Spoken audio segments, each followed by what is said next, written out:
জাতীয়তাবাদ, গণতন্ত্র, সমাজতন্ত্র, ধর্মনিরপেক্ষতাবাদ একটাও ইসলামের সাথে কোনো সম্পর্ক নাই। প্রত্যেকটা ইসলামের সাথে বিরোধ। এক একটা কুফরি এবং শিরিকি মতবাদ, আলাদা আলাদা আদর্শ, আলাদা আলাদা ধর্ম। আমি বললাম না, ইসলাম বলে একমাত্র সঠিক ধর্ম ইসলাম, গণতন্ত্র বলে সকল ধর্ম সমান। আপনারা যদি মানেন আপনারা সবাই বেঈমান। যদি মানেন সকল ধর্ম সমান তাহলে কি হবেন? বেঈমান হবেন। একমাত্র সঠিক ধর্ম ইসলাম। মুসলমান ছাড়া আর কেউ জান্নাতে যাবে না। আপনি যদি বলেন সকল ধর্ম সঠিক তাহলে আপনি নাস্তিক।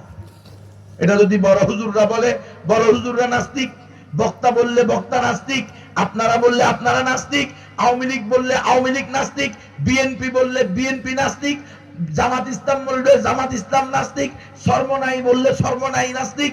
যারাই বলবে সকল ধর্ম সঠিক তারা তৎক্ষণাৎ নাস্তিক। কারণ একমাত্র সঠিক ধর্ম হলো কি? ইসলাম। আর ইসলাম স্পষ্ট বলছে গণতন্ত্র হারাম। আল্লাহ তার রাসূলকে বলছেন ওয়া ইন তুতি আকসারা মান ফিল আরদি ইউদিল্লুকা আন সাবিলিল্লাহ। রাসূল, আপনি যদি অধিকাংশ জনগণের মত নিয়ে চলতেন তাহলে তারা আপনাকে আল্লাহর রাস্তা থেকে শয়তানের রাস্তায় পরিচালিত করত।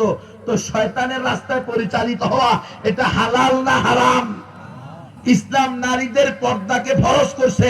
নারী আর পুরুষ, ছেলে আর মেয়ে, কপট আর কপতি, তরুণ আর তরুণী, যুবক আর যুবতী একসাথে কো এডুকেশন, সহশিক্ষা, একসাথে পড়ালেখা করতে পারবে না।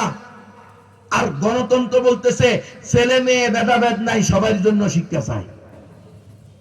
তাহলে দুইটা কি এক হলো? এমন শিক্ষা দিছে এখন জোড়ায় জোড়ায় আপনাদের সিলেটের রেস্টুরেন্টে পাওয়া যায়। ঠিক নয় কি? রেস্টুরেন্টে ধরা গেছে না গত মাসে? সিলেটের ছেলে আর মেয়ে জোড়ায় জোড়ায় এক একজন এক এক রুমে এরকম 10 জোড়া ধরা খাইছে কি খায় নাই? আলহামদুলিল্লাহ, সিলেটের যুবকেরা সবগুলারে মুরব্বীদেরকে সাথে নিয়ে বিয়ে পড়ায় দিছে। খুব ভালো হয়েছে। বাকি আমি থাকলে আধা ঘন্টা আগে পিটাইতে বলতাম। কারণ আল্লাহ বলছে কাতিলুহুম, আগে পিটা। পিটাইলে এরপরে দ্বিতীয়বার এরা এক একজনে বলছে না যে আমরা 2 বার 3 বার 5 বার 7 বার করে এখানে আসছি, কোনোবার কোনো সমস্যা হয় নাই। এ আমার বয়ফ্রেন্ড, এ আমার গার্লফ্রেন্ড। বয়ফ্রেন্ড আর গার্লফ্রেন্ড বিবাহ বহির্ভূত। ইসলামে হালাল না হারাম? হারাম। গণতন্ত্র বলে হালাল। গণতন্ত্রের আইন নারী আর পুরুষ, ছেলে আর মেয়ে, কপট আর কপতি, যুবক আর যুবতী, তরুণ আর তরুণী একে অপরের মৌন সমর্থনে শারীরিক মিলামেশা করলে এটা কোনো অন্যায় না।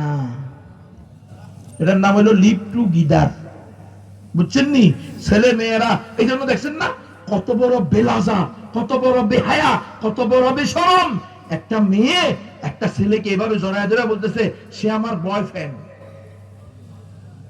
সরাসরি দেখতেছে, ভিডিও হইতেছে।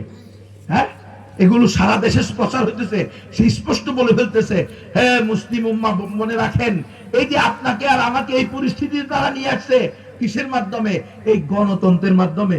ইসলাম যদি থাকতো, ইসলামের বিধান, মেয়েরা উপযুক্ত হইলে তাদেরকে উপযুক্ত পাত্র দেখে বিয়ে করায় দাও, ছেলেরা উপযুক্ত হইলে উপযুক্ত পাত্রী দেখে বিয়ে করায় দাও।